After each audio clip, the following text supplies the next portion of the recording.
single-ended amplifier, and here we got a very special patented circuit that allows us that we get 20 watts out of it.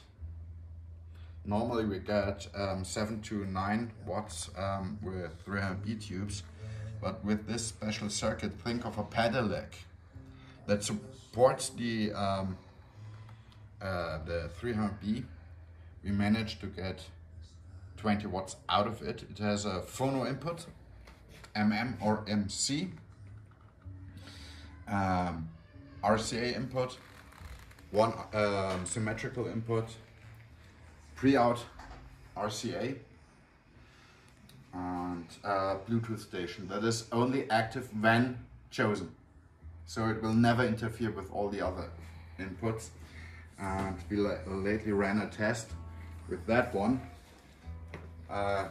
together with reconfigured Monaco in vertical B-amping mode. This one for high range and mid range, and Monaco for bass, and result was mind-blowing.